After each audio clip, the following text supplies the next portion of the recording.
Sixers fans, welcome back. Look, the Philadelphia 76ers are currently on their largest winning streak of the entire season right now. They're playing extremely good basketball, and one can argue maybe a trade isn't the best idea because this Sixers team is really good. And though that the Sixers team is really good, the bench has always been my problem with Philadelphia, and it still is. But that shows you how little amount of problems Philadelphia really has.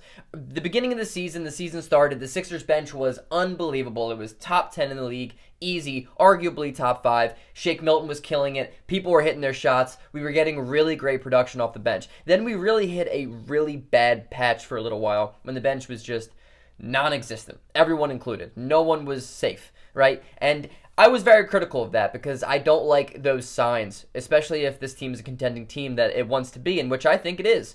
But then lately, again, especially this past couple of weeks, the Sixers bench has been really, really good. It's been stellar. It's been top 5 in the league good.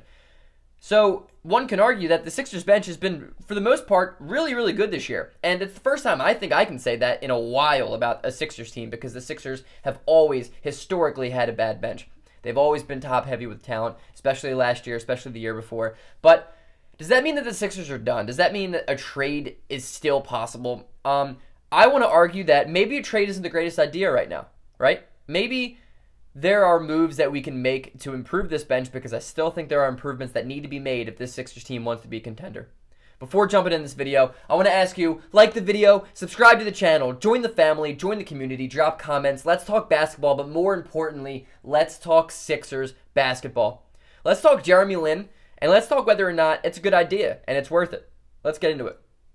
Jeremy Lin is an NBA player. I want to say that first and foremost. There's no reason he's not on the team right now. It's kind of like Isaiah Thomas, but he's even better. Jeremy Lin has always been a consistent NBA player, though Linsanity is not a consistent thing for his career. He's still a really, really consistent sixth man. I think I just said the word consistent 9 times. Somebody count. Aiden, count. I know you'll count, Aiden. Aiden or Goff? One of you two count. Anyway, Jeremy Lin has been absolutely torching the G League. He had a phenomenal season. In 8 starts and 9 games, he averaged 20 points on 51% from the field. He shot 42.6% from 3, and I'm going to get to that because that is incredibly important, on 5.5 attempts a game, and he still put up 6.4 assists, and he just played really, really good basketball. He's a really, really good player, and he's a great bench addition. Now let's get into some of my notes here.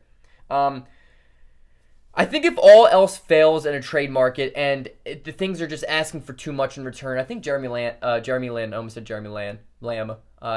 is a perfect addition for Philadelphia. He's going to bring really reliable veteran backup playmaking and shot creation. He's going to give you 10 to 15 points a night and 5 assists a night. And a really big thing about this is I think it's going to relieve a lot of the stress and really, really help out the duties of Shake Milton. I don't think Shake Milton is a primary playmaker, but he's been playing like one, especially recently, and I think it's been taking a toll on his scoring because I think Shake Milton's a great scorer, but he just hasn't been scoring a lot lately because he's been too busy facilitating for others. I just don't think that's Shake Milton's game. So I think if we add a really good backup playmaker, especially Jeremy Lin, it's just going to make Shake Milton maximize his own talent because it's just another duty that he doesn't have to worry about. We can specialize these guys coming off the bench, and that's what wins championships. Specialized guys that come off the bench and do their role that they know. It's like a Dwight Howard, you know what I mean? It's like what Shake Milton, I think, should be if we get Jeremy Lin. Jeremy Lin is a really, really good player, and my thing is, if we don't make a trade, who says it is enough? Who says we need to make a trade? Who says what the team has right now is not enough?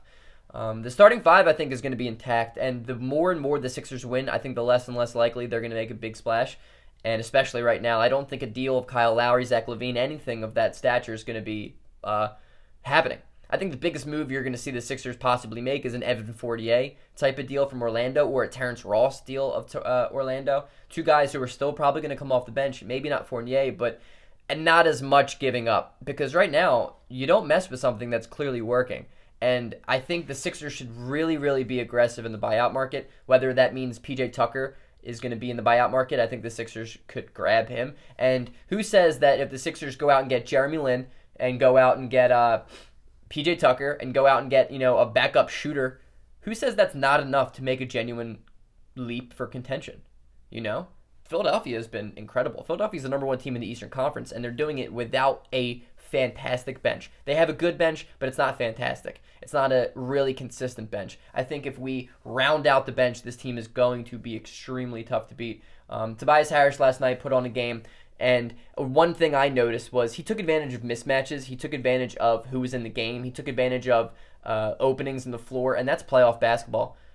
Tobias Harris has struggled in playoff basketball in his recent career, and I think that's totally going to change this year because of the way he's already approaching these fourth quarters of these games. He's the clutchest player on our team. He has a clutch rating of 79%, which is extremely high. Tobias Harris is a fantastic fourth quarter player, so I don't think we need to go out and get Zach LaVine when Tobias Harris can do the same exact thing. Also, obviously the Sixers have shown really solid depth lately, and I just don't know if a trade is really needed.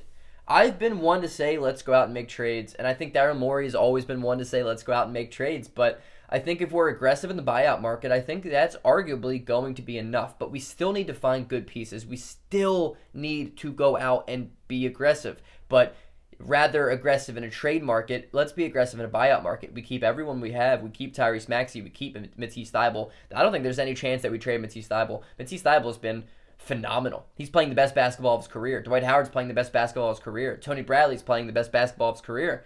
Korkmaz is even playing well lately. I'm not going to say the best basketball of his career because that's just embarrassing if that's the case, because he went 4 of 12 last night. I know somebody's going to be like, oh, Korkmaz is the man. He's not. He's not. I mentioned it in every video, but he's not the man. I think, as I said, it would really lighten the playmaking duties of Shake Milton. So I think by signing Jeremy Lin, it's not only going to just be addition because he's a good basketball player. He's a veteran player on a veteran minimum deal. That is an extremely high value. But I think Shake Milton is going to progress the most out of a deal like this because he's going to go right back into his two-guard mentality, his ability to go out and get a bucket, his